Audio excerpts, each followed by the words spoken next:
quay ạ. Ở đây nè. Quạt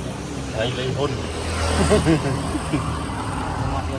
ba giờ sạch món ta chúc chắc này việc nè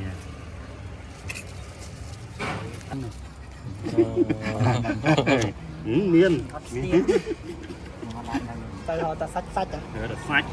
cái này lên đầu lĩnh này tìm là cái sách ba đấy họ lấy sách sách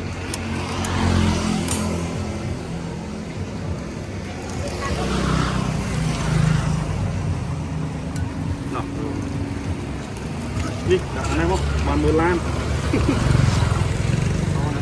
cắt lan giờ nó bàn mười lan thì bàn chỉ mua mua này hay đấy chứ đốt cái món và cả hôm đấy cũng nặng sạch ăn gì đây chui những con nhiều mà cái đó nên hot mà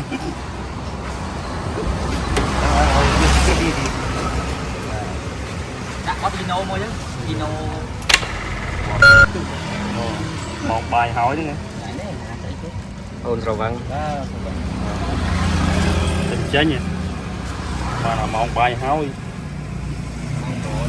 một bộ một bài bông lực thốn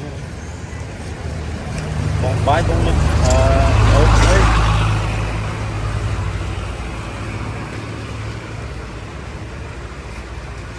rồi chia món liếc luôn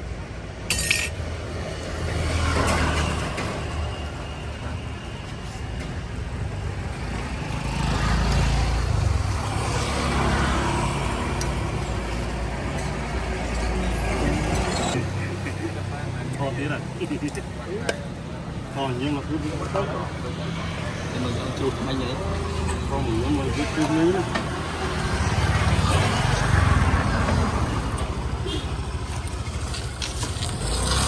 còn ấy không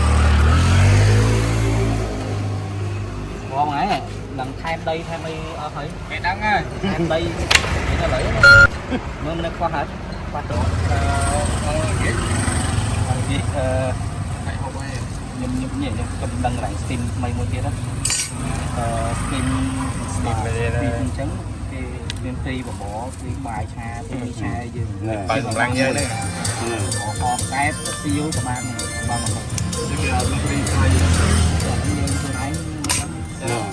nó bây giờ được xăng đăng thì nó biết và chọn phim nhớ xăng môi nè ban đêm nào ở đó liên tăng bao cái được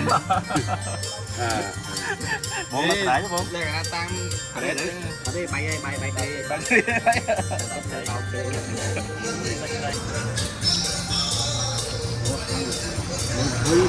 bắt sang ra lách ra rồi đó là lách ra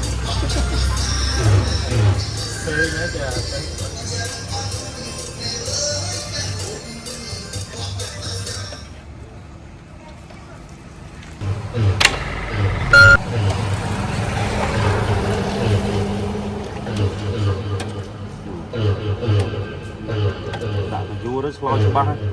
nè lo mi vua vô ba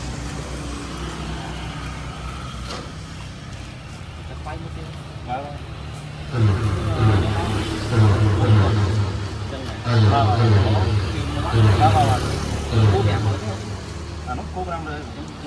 đó,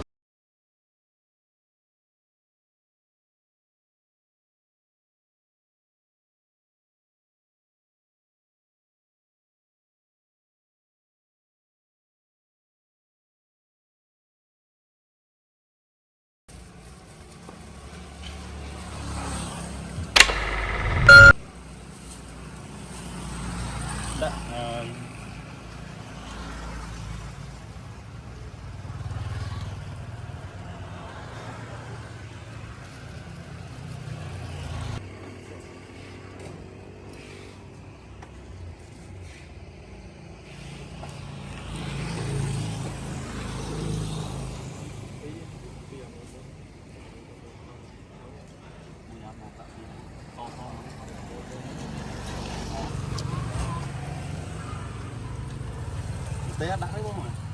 Đây.